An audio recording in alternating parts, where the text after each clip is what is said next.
Mashinalarimizni qanaqa qo'yishimiz kerak? Qanaqa kirib chiqish kerak? Erta issiq jon, sovuq jonimiz bor. Xuddi bizani odam o'rnida umuman ko'rishmayapti-da, reshotka bilan bizani qamoqxonaga tirikligini tiqib qo'yishyapti hisobda.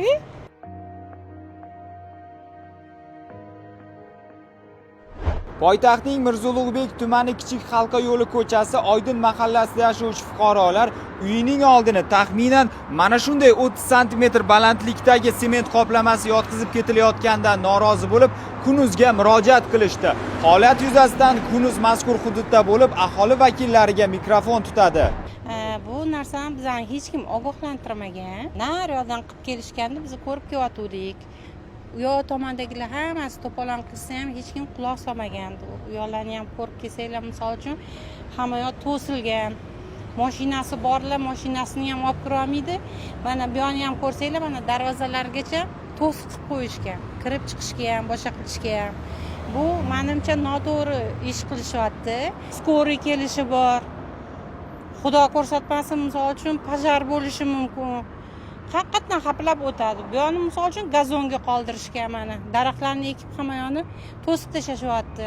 Mashinalarimizni qanaqa qo'yishimiz kerak? Nariyoqdan misol uchun sariq polosani chizib kelishyapti. Xonadonga mana o'sha mashinalarni hech kim olib kira olmayapti. Men o'ylaymanki, shu mashina kiradigan joylarimizni ochib berishsa, mashinamizni qo'yadigan joylarimizni qilib berishsa, Bu o'tgan ishlarga odam hayronmiz-da. Prosta bu yerda odam o'rnida ko'rishmayapti bizani-da. Davlat bilmadim, qayerga qarashyapti, nima qilishyapti. Mana darvoza qurib qo'yganmiz, mana hamma qo'shlarimiz darvozasi bor. Bu yerga mashina kirishi kerak. Endi bu trotuardan keyin qanaqa mashina kiradi? Noqil mashina mayli trotuar qilishar ekanda, keyin ko'chaga qo'yishga ham ruxsat berishmas ekan. Bu nima ahvol? Bizning ustidan kulishyapti, biz tushunmayapmiz hozir. Ikkiga mana meniki bularniki har holda 100 aro. Meniki ikkita xonadondan keyin meniki boshlanadi. O'tdi va shunaqa cho'nqirliki, bizani shunda mana bir qari joy qoldirib, u yog'iga beton qilib, tepasiga tag'in reshotka qilib qo'yishar ekan. Kulgili emasmi? Ertaga men to'y qilishim kerak, bolalarimni uylantirishim kerak. Bilmadim, mehmonlarim qanaqa qilib uyimga kiradi. Xuddi bizani odam o'rnida umuman ko'rishmayapti-da, reshotka bilan bizani qamoqxonaga tirikligini tiqib qo'yishyapti hisobda. Bu qanaqasi? Bu kulgili-ku. Ko'rgan odam o'sha naryoqdagilar becharalar bilmadim, mashinalar ichkarida ham qolib ketgan holatlar bo'ldi. Qanaqa olib chiqishdi unisi o'zligisiga ma'lum, o'zligisi qiynalishdi. Endi bizani ham xuddi shu ahvolga solib qo'yishmoqchi. Kerak bo'lsa mana masjidda soyadan yurishga harakat qilamiz. Biz cho'nqirlikda arvoni ichida yurar ekanmiz endi-da. Sizlarni ogohlantirishdimi bu Yo'q. Hech kim ogohlantirgani yo'q.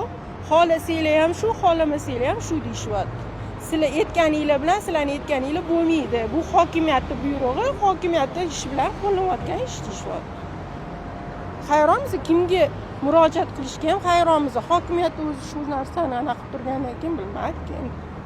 Mazkur holat yuzasidan Mirzo Ulug'bek tuman hokimligi bilan bog'landik. Hokimlik matbuot kotibi Ma'mur Parmonov poytaxtimizdagi piyodalar yo'laklarini ta'mirlashga qaratilgan dasturlar bilan ushbu holatni izohladi. Ammo har qanday dastur aholi uchun noqulaylik emas, balki qulayliklar tug'dirishga qaratilgan bo'lishi kerak emasmi? Bugungi kunda birgina Mirzo Ulug'bek tumanida emas, poytaxtimizda juda ko'p hududlarda, o'sha markaziy ko'chalarda piyodalar yo'laklari ta'mirlanyapti. Shu jarayonlarda Ziyodgil ko'chasidan o'tgan ma'lum bir piyodalar yo'lak qismi ham keyin Osiyo ko'chasida ham ta'mirlash ishlari ketyapti. Jarayonda dastur bo'yicha nima ko'rsatilgan bo'lsa, shu amaliy ishlar chora-tadbirlar amalga oshiriladi. Lekin hozir bu jarayonda muammo bor, yo'q emas. Bu bartaraf etiladi. Sababi aholi baribir xonadonga kirib chiqishi kerak, to'g'rimi? Bu aynan o'sha murojaatni maqsadi ham o'sha bo'yicha murojaat qilinganda. To'g'ri, chunki rahbariyat xabari bor.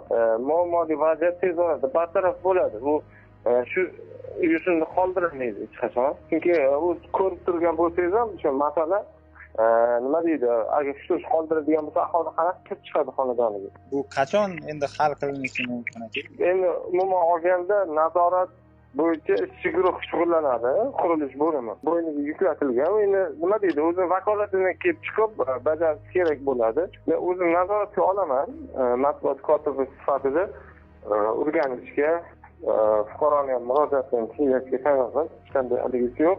Nariborchi shu bir haftada ichida hal bo'ladi. Bog'lanib, qo'shimcha axborot beramiz, rasmiy munosabat beramiz aynan holat bo'yicha. Bo'ladimi shunaqa qilsak? Bo'ladi. O'sha bir hafta ichida bu muammolar bartaraf etishlari olib boriladi, to'g'rimi aka? Biz shunday muammoni hal qilamiz. U sababi chunki nima deydi, o'sha turish qoldiradigan bo'lsak, o'ta fuqaro kirib chiqishiga ehtimoldan yo'q. Agar olib tashlanadigan bo'lsa, o'zini tartib qoidasi bor, belgilangan. Ko'cha, tarmoq, ularda ham kadastr hujjati bo'lsa kerak fuqaroda ham, to'g'rimi? O'shandan kelib chiqib, muammoli vaziyat bartaraf etiladi.